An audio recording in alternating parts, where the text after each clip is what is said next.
결혼하지 않은 제가 결혼이란 주제를 가지고 말씀을 전하려니 굉장히 부담스럽습니다. 굳이 여러 번 묻지 않아도 세상 사람들의 대부분은 자신이 하는 일과 삶이 순조롭게 이루어지기를 소망할 것입니다.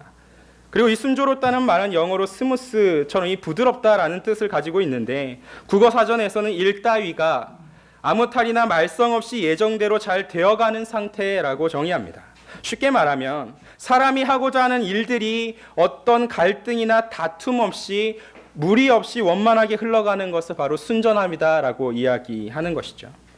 그런데 우리가 이런 순조로움을 원하십니까? 라고 했을 때 이런 순조로움을 거절하는 사람이 결코 없듯이 이 사실에서 우리가 알게 되는 것은 이 세상을 살아가면서 순조롭다라는 것이 얼마나 힘든 일인가를 잘 알고 있기 때문입니다. 회사를 운영하거나 직장을 다니면서 돈을 버는 일이 여러분들은 쉬우십니까? 집에서 가정을 돌보며 아이를 양육하는 일이 쉬우십니까? 그렇다면 또 학생 여러분은 어떨까요? 공부만 하면 된다고 들었기 때문에 공부에만 집중하는 일이 쉬우십니까? 전혀 그렇지가 않습니다. 우리의 삶은 윤활제를 듬뿍 발라서 부드럽게 맞물려 돌아가는 톱니바퀴와 결코 같지 않다는 것이죠. 늘 삐그덕거리면서 조마조마함이 남아있는 그 삶이 바로 저와 여러분이 지금 이 순간 살아가는 삶인 것입니다. 그리고 오늘 창세기 24장은 이처럼 우리와 동일한 삶을 살다가 죽음을 곧 앞두고 있는 한 노인을 먼저 발견하도록 이끌어줍니다. 그가 누구이겠습니까? 바로 아브라함입니다. 창세기 전체와 한 주제의 이야기로는 이 창세기 24장이 가장 긴 장입니다. 그리고 그 가장 긴 장의 시작을 지금 아브라함으로부터 시작하고 있는 것이죠. 먼저 창세기 24장은 아브라함의 상태가 어떠한지를 알려주고 있습니다. 그가 나이가 많아 늙었다라는 것이죠. 아브라함 역시도 자신의 상태가 어떠한지를 알고 있었을 것입니다. 누가 되었든지 간에 험난하다 말할 수 있는 그 세월을 보내면서 이제 아브라함은 늙었다, 노인이 되었다라고 불리는 존재가 된 것이죠. 그런데 그의 그 늙음 속에서 정말 형형색색 빛을 발하는 표현이 곧이어 기록되어져 있습니다. 여호와께서 범사에 그에게 복을 주셨더라. 이 성경에 말하고 있는 복은 단지 우리가 쉽게 생각할 수 있을 만한 물질적인 복을 이야기하는 것만이 아닙니다. 아브라함은 삶의 모든 영역에서 하나님의 이끄심, 하나님과의 동행하심을 경험하는 복을 얻었다라는 것이죠.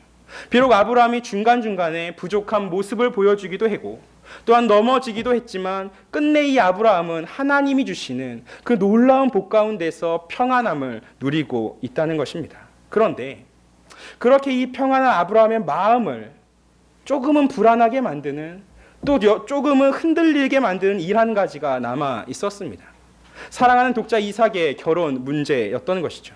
아브라함이 노인이 되었듯이 이제는 이 이삭도 성장하여서 40대의 청년이라 말할 수 없는 장년이 되었습니다. 그런데 그가 아직도 싱글이라는 것이죠. 당시로서도 이 결혼하는 나이에 있어서 40대가 됐다는 것은 굉장히 늦은 나이입니다. 더군다나 이 아브라함에게 있어서 이삭의 결혼이란 하던지 말던지의 선택이 결코 아니었습니다. 그래서 한 신학자가 이것을 이렇게 설명해 줍니다. 창세기 24장은 무엇보다 구원사에 대한 매우 중요한 기록이다. 이삭의 결혼은 이 땅에 오셔서 그리스도의 신부된 자기 백성을 찾으시는 그리스도와 그분의 사랑을 상징한다.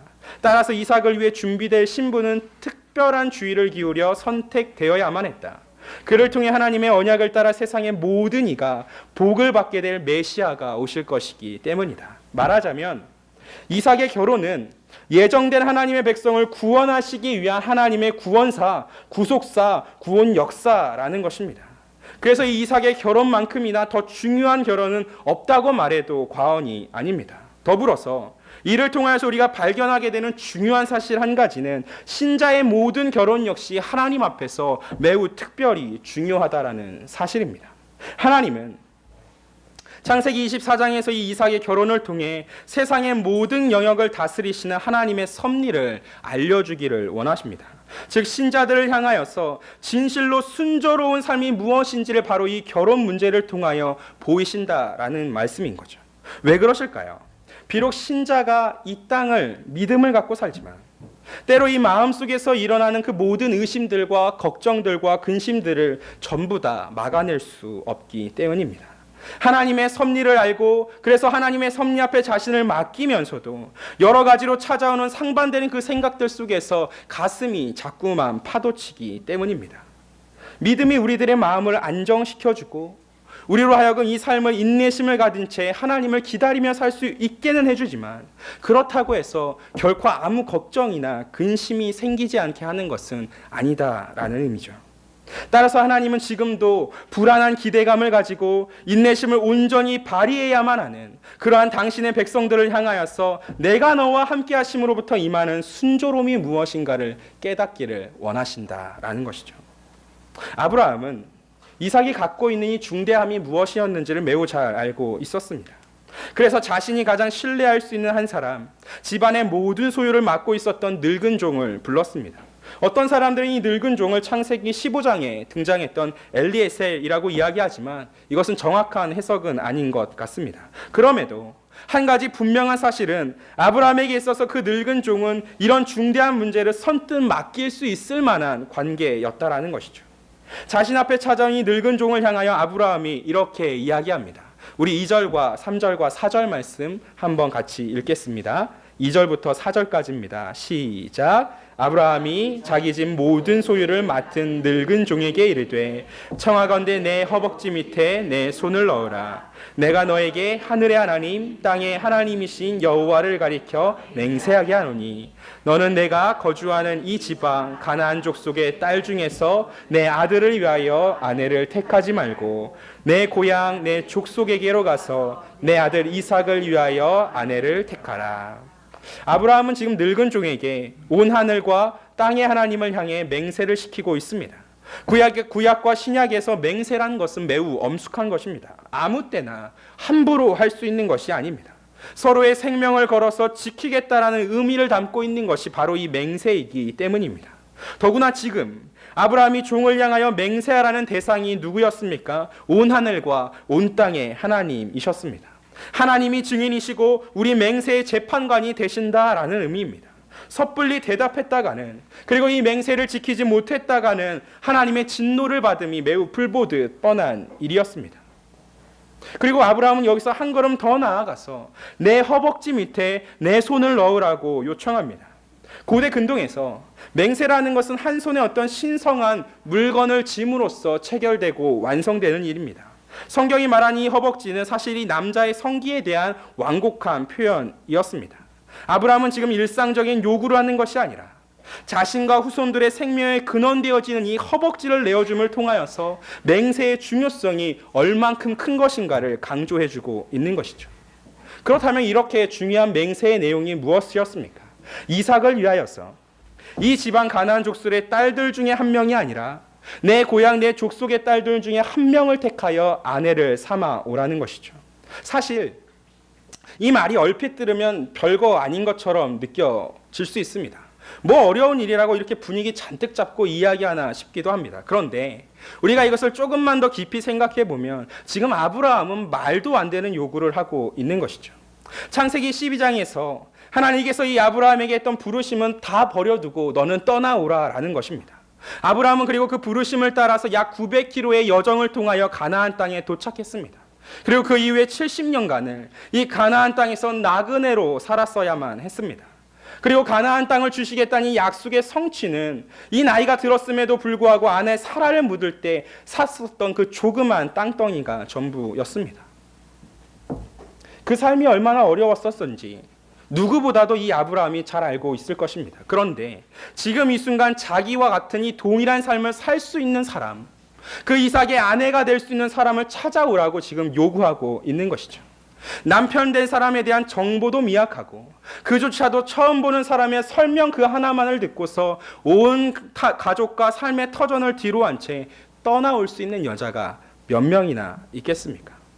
또 아브라함이 말한 고향, 이 메소포타미아 지방은 여전히 우상을 섬기던 지방이었습니다. 우리가 나중에 찾아볼 수 있겠지만 이 이삭의 아내가 되는 여자의 오빠였던 라반은 우상이었던 드라빔 때문에 문제를 일으키기도 했습니다. 평생을 우상을 섬기며 살아가다가 단 한순간에 하나님을 섬기는 가문으로 시집을 와야 한다라는 말이죠. 단지 가풍의 변화 정도가 아니라 그 자신의 정체성의 변화가 필요한 일을 요구하고 있는 것입니다.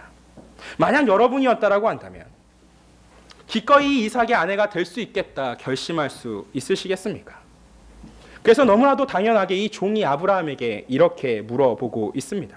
5절 말씀입니다. 종이 이르되 여자가 나를 따라 이 땅으로 오려고 하지 아니하거든 내가 주인의 아들을 주인이 나오신 땅으로 인도하여 돌아가리이까. 5절만 보아도 이 늙은 종이 얼마나 통찰력이 있는 사람인지를 우리는 알 수 있습니다. 가장 먼저 생겨날 수 있는 문제점을 날카롭게 지적하고 있는 것이죠.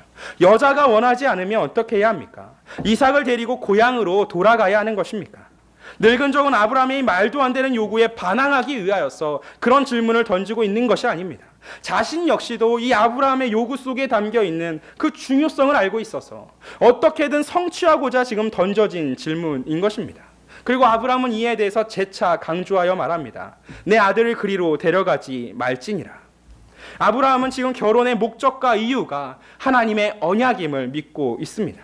약속의 땅에서 약속의 후손을 이어가야 하는데 이삭이 고향으로 돌아가는 일은 바로 이 언약과 함께 하나님을 저버리는 일이라는 사실을 알고 있다는 것이죠. 마치 아이를 씻기고 난 후에 그 물을 따라 버리려다가 아이마저 버리는 일인 것입니다. 그래서 아브라함은 아주 단호하게 고개를 저었습니다. 이삭만큼은 이 땅에 있어야 한다는 것이죠. 아무리 일이 어렵고 복잡하더라도 지금 아브라함은 그것만큼은 허락할 수 없다라는 것입니다. 그런데 사실 우리는 일이 어렵고 복잡하면 대개는 하나님의 이 명령과 말씀보다는 단지 우리 눈에 먼저 보이는 해결책에 집중할 때가 많이 있습니다. 얼른 우리의 이 근심과 걱정들을 해결하고 싶기 때문입니다.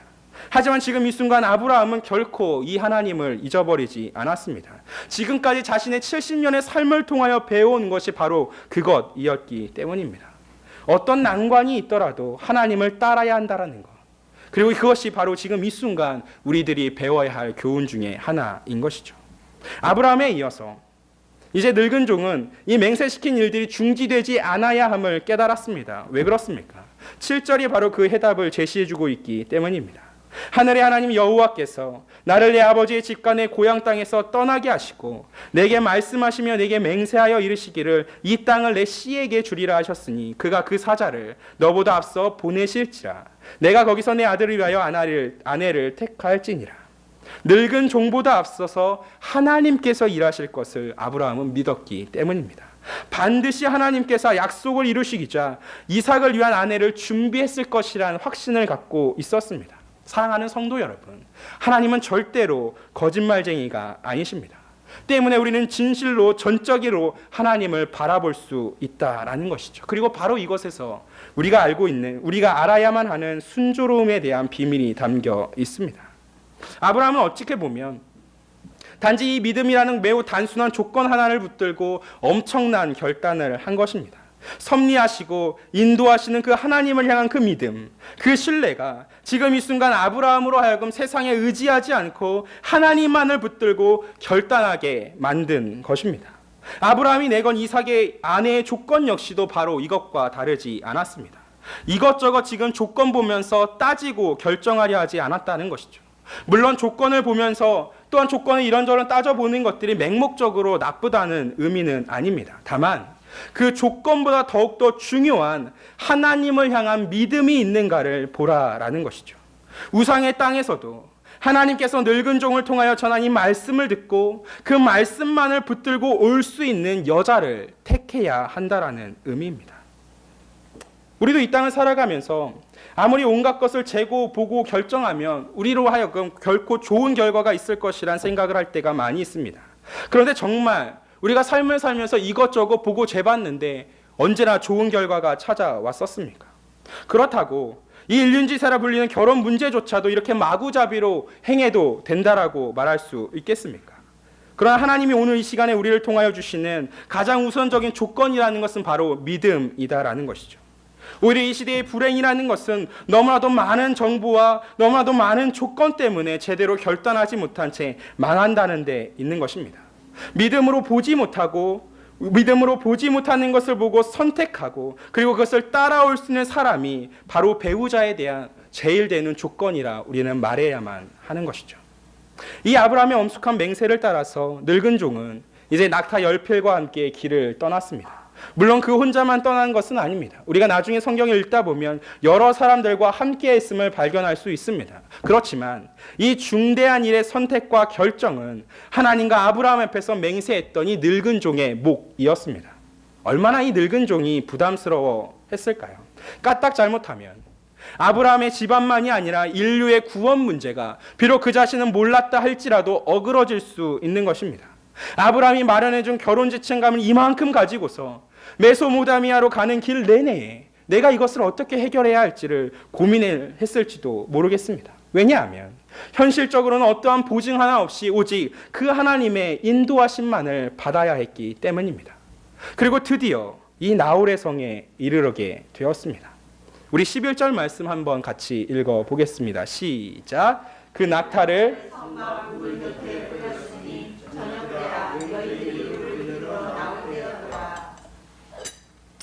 이 늙은 종의 여정이 얼마나 힘들었는지 쉽게 짐작이 가지 않습니다. 그렇게 힘들게 도착했는데 당장 성 안으로 들어가서 쉴 곳을 찾을 것이 아니라 성에 들어가지 않고 밖에서 기다리고 있습니다. 오히려 우물 곁에 머물러서 어떻게 해야 할지 마치 고민하는 것처럼 시간을 보내고 있는 것이죠. 그런데 바로 그렇게 도착해서 기다리고 있는 시간이 저녁이었다라고 성경은 기록하고 있습니다. 아마도 여인들이 이 저녁 식사를 만들기 위해서 또 내일 하루 동안 쓸 물을 미리 떠놓기 위해서 우물로 나오는 시간이었을 것입니다. 그리고 그때 늙은 종은 놀라운 일 한 가지를 시작하고 있습니다. 12절과 14절 말씀 읽어드리겠습니다.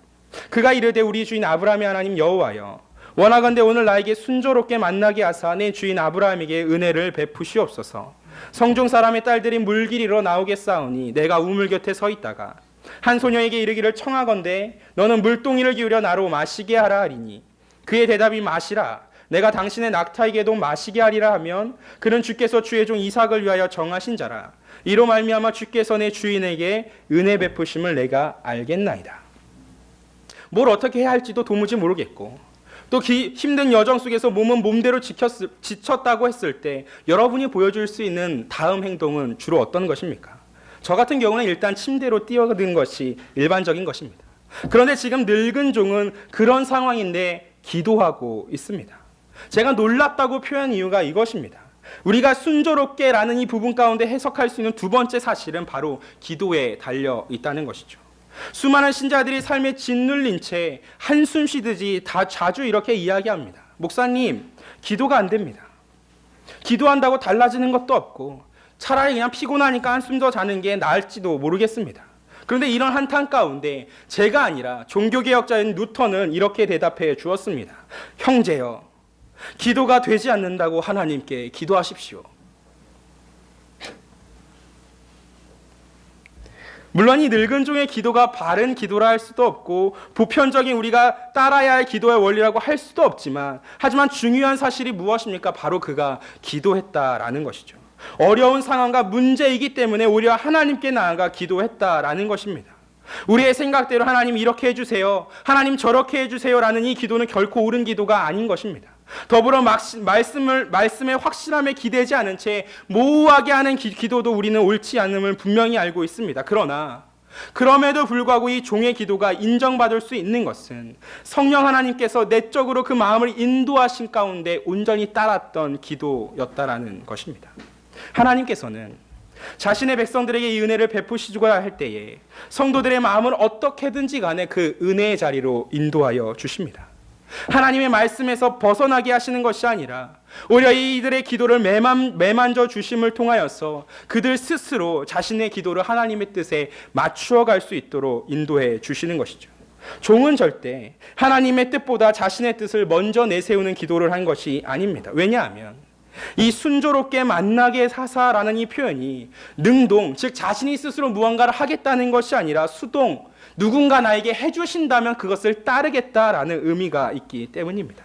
즉 자신이 만나도록 노력하겠다라는 것이 아니라 하나님이 만나게 해주시면 내가 따르겠다라는 의미인 것이죠. 즉 인간의 일이라는 것은 하나님의 뜻과 하나님의 일하심의 조화인 것이지 결코 인간의 지혜나 능력이나 또는 우연에 달려있는 것이 아니란 의미입니다. 그래서 늙은 종의 이 기도는 하나님께 인정받을 수 있었습니다. 이 일을 해결하는 데 있어서 지금 이 늙은 종은 오직 하나님이 아브라함에게 약속하셨던 은혜밖에 없음을 붙들고 있었기 때문입니다.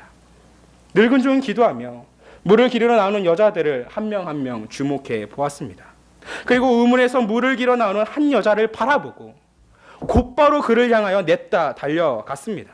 여전히 아무것도 사실 정해진 것은 없었습니다. 그럼에도 불구하고 지금 그는 기도하고 난 이후에 행동하고 있습니다. 왜 그렇습니까?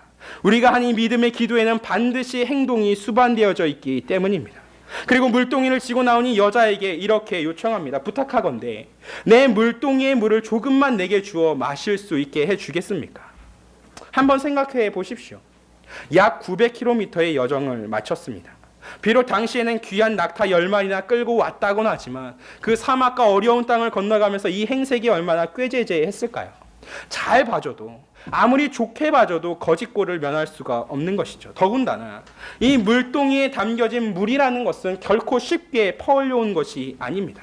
보통 우리가 이 우물을 생각할 때에는 땅으로 수직으로 깊게 판 곳에 돌을 쌓아서 만든 둥근 입구를 가진 우물이라 생각합니다. 하지만 이 중동 지방에 있는, 고대 근동 지방에 있는 우물은 우리가 생각하는 그 모양 자체가 너무나도 판이하게 다르다는 것이죠. 일단은 물 근원 자체를 찾는다는 것이 매우 어렵습니다. 그리고 그것이 어렵기 때문에 땅을 수직으로 파고 내려가는 것이 아니라 마치 탄광에 갱도를 파듯이 굴을 파고 내려간다라는 것이죠. 즉 물을 얻으려면 엄청난 깊이로 파내려간 이 동굴 속을 걸어 내려가야지만 물을 길어 다시 걸어 올라올 수밖에 없다라는 말입니다. 그래서 이 16절을 보게 되면 우물로 내려가서 올라오는지라라고 표현되어져 있는 것이죠. 한두 번만 다녀와도 힘이 쭉쭉 빠지는 일이 바로 이 물 깃는 일이었습니다. 그렇게 어렵게 퍼온 물을 듣도 보도 못한 노인이, 거지 행색을 하고 있는 노인이 달라라고 하면 어떻겠습니까? 더군다나 여기에 이 늙은 종이 먼저 기도했던 내용은 무엇이었습니까? 자신에게만 물을 주는 것이 아니라 낙타에게도 물을 주는 사람이 하나님이 보내신 사람이라고 기도했었습니다. 물 한 번 길어서 오는 것도 힘들어 죽겠는데 물 달라고 하는 그 사람한테 주는 것조차도 줘야 되나 말아야 되나 고민되는 그 순간에 낙타도 물을 주어야 한다. 이쯤 되면은 우리는 그 주인의 그 종이라는 말이 좀 나올 수 있어야만 합니다. 맹세한 것도 기도한 것도 중간이 없기 때문입니다. 불가능이라는 말이 어울리는 내용들로만 채워져 있습니다. 지금 낙타가 갖고 있는 사실 최고의 장점이 무엇입니까? 근동의 이 척박한 땅을 횡단할 수 있다라는 것입니다. 다른 동물들에 비해서 수분을 저장하는 능력이 월등히 뛰어나기 때문입니다. 보통 일반적으로 낙타 한 마리당 90리터 정도의 물을 마실 수 있습니다. 그렇다면 이 10마리의 낙타에게 물을 주려면 약 900리터 정도의 물이 필요합니다. 거기에 이 여인들이 사용하는 물동이는 보통 약 10리터 정도의 크기였습니다. 정리하면 적어도 이 여자는 이 우물을 70번 내지는 80번 정도로 왕래하면서 물을 길러러 와야 한다라는 것이죠. 아무리 동물을 사랑하는 사람이라도 쉽지 않은 일입니다. 낙타도 고생했을 텐데 물 한 모금 줘야지요. 이런 쉬운 마음으로 시작할 수 있는 일이 결코 아닌 것입니다. 체력은 물론이거니와 그 사랑이 넘치지 않고서는 불가능한 일이 바로 이 종의 기도 내용이었다는 것이죠. 말 그대로 하나님의 인도하심이 없었다라고 한다면 불가능할 수밖에 없는 조건을 내걸고서 기도했던 것입니다. 그런데 이 불가능한 일을 리브가라는 이 처녀가 주저하지 않고 오히려 먼저 이렇게 물어본 것입니다. 우리 18절, 19절, 20절 말씀 함께 읽어보겠습니다. 시작. 그가 이르되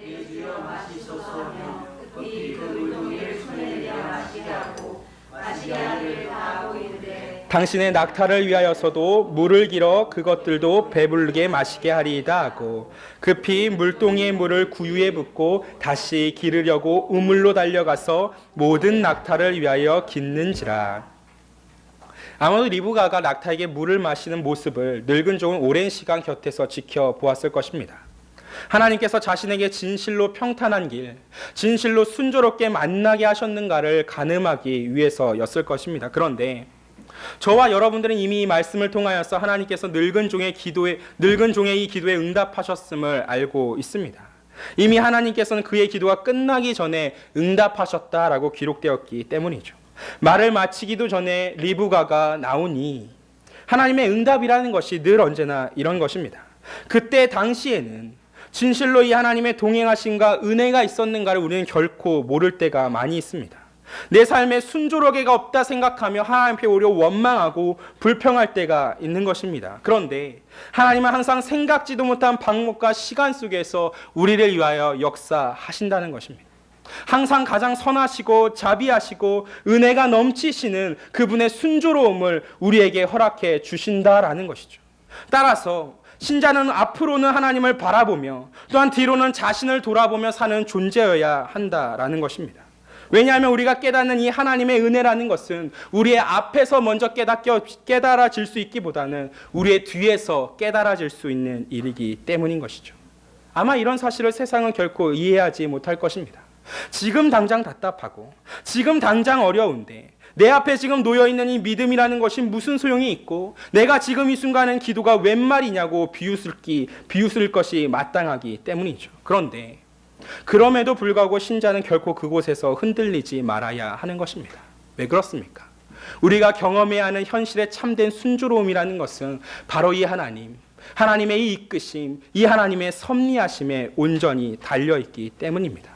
그러므로 사랑하는 성도 여러분, 우리는 이 삶을 살아가면서 우리의 순조로움이라는 것이 우리에게 주어질 수 있는 가장 최고의 위로와 힘이라는 것이 바로 이 하나님이 하신다라는 이 믿음 안에 반드시 달려 있어야만 하는 것입니다. 그런 분별이 없고 그런 믿음이 없다라고 한다면 우리가 어떤 삶을 살아든지 간에 우리는 결코 기뻐할 수 없는 자들이기 때문입니다. 세상 사람들은 자꾸만 삶 그 자체에서만 보람을 찾으려고 합니다. 그렇다면 결코 그 삶에서는 보람을 찾아볼 수가 없게 될 것입니다. 아무리 우리가 마더 테레사 같이 성인들과 같이 삶을 살아간다고 할지라도 우리는 그들과 동일하게 보람을 얻을 수 없게 될 것입니다. 늘 언제나 우리는 불평하고 원망하며 살 것이기 때문입니다. 왜 그렇습니까? 결코 우리의 삶 그 자체가 우리의 삶의 가치를 결정하는 것이 아니기 때문입니다. 우리의 삶의 가치를 결정하는 것은, 우리의 삶의 순조로움을 결정하는 것은 바로 하나님의 섭리에 달려있기 때문입니다. 그러므로 우리가 진실로 신자라고 한다면 우리는 늘 언제나 높여야 될 하나님을 높이면서 우리의 마음 중심을 늘 하나님 앞에 들여가며 그 하나님을 감격해야 하고 이 하나님을 섬기는 것을 기뻐하며 살아야 할 수 있어야 되는 것입니다. 그것이 진실로 우리가 하나님 앞에 순조롭다 말할 수 있게 되는 의미인 것이죠.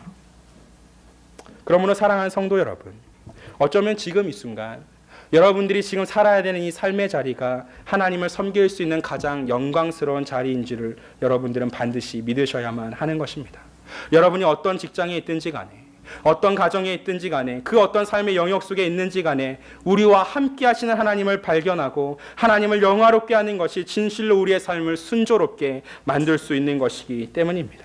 진실로 그런 삶을 살 때에 우리는 하나님 앞에서 우리의 삶이 순조롭다 이야기할 수 있고 가치롭다 이야기할 수 있고 이것이 우리가 살아내야 될 진짜 삶입니다 라고 고백할 수 있기 때문입니다. 우리 마지막으로 26절과 27절 말씀 같이 읽어보도록 하겠습니다. 시작. 이에 그 사람이 머리를 숙여 여호와께 경배하고 이르되 나의 주인 아브라함의 하나님 여호와를 찬송하나이다. 나의 주인에게 주의 사랑과 성실을 그치지 아니하였사오며 여호와께서 길에서 나를 인도하사 내 주인의 동생 집에 이르게 하셨나이다 하니라. 늙은 종은 이제 이 하나님의 섭리의 결과를 인정하며 하나님 앞에 감사하기 시작합니다. 자신의 행운을 자랑하는 것이 아니라 하나님께서 아브라함에게 자비를 베풀어 주시고 신실하게 인도하셨다는 그 사실 앞에서 기뻐하고 찬양하고 있는 것입니다. 그리고 이것이 바로 우리가 믿고 있는 하나님이 누구신가를 너무나도 분명하게 드러내주는 진리의 말씀인 것이죠. 하나님이시야말로 우리 모든 신자들에게 은혜를 풍성하게 내려주시고 특별히 자비로우신 하나님이십니다. 우리가 갖고 있는 모든 희망과 소망을 좌절케 하지 않게 해주심을 통하여 우리가 진실로 하나님 앞에 갖고 있는 믿음이 진실하고 신실할 수 있음을 증명해 주시기 때문입니다. 그러므로 우리 신자가 이 시간 이 말씀을 통하여 배워야 할 아주 중요한 사실 한 가지는 언제나 우리는 하나님을 바라보아야 한다라는 것이죠. 우리의 삶의 순조로움을 땅에 벌어지는 일들로 바라보며 이해하는 것이 아니라 하나님을 바라보며 하나님이 이끄시는 일들 가운데서 인정해야 한다라는 것입니다. 그리고 그런 모든 일들을 하나님으로부터 왔다라는 것을 인정할 때 우리는 비로소 그때야 하나님의 은혜가 나를 인도하십니다라고 고백할 수 있습니다. 사랑하는 성도 여러분, 오늘 이 밤에 진실한 하나님의 순조로움을 경험하는 우리 모든 올고등교회 성도들 되기를 간절히 소망합니다. 하나님을 향한 믿음과 또한 하나님을 향한 기도가 오늘 시간 말씀을 통해 주어주는 순조로움을 향해 나갈 수 있는 확실한 통로인 것입니다. 여전히 어쩌면 이 수요 예배를 마치고 나가는 그 순간부터도 우리의 현실은 변화하지 않을 수도 있습니다. 여전히 팍팍할 수도 있고 피폐할 수도 있고 어려움 있는 문제가 늘 남아 있을 수도 있습니다. 그러나 분명한 한 가지 사실은 그러나 또 여전히 하나님 우리와 언제나 함께 하시고 하나님의 그 선하신 섭리 가운데 우리를 순조로움으로 이끌어 주시고 살아갈 수 있게 해주신다는 사실입니다. 오늘 이 사실을 붙들고 하나님 앞에서 간절히 기도하며 주님을 향한 믿음을 증거할 수 있는 오늘 우리 모든 올고등교회 성도들 되기를 다시 한번 간절히 소망합니다.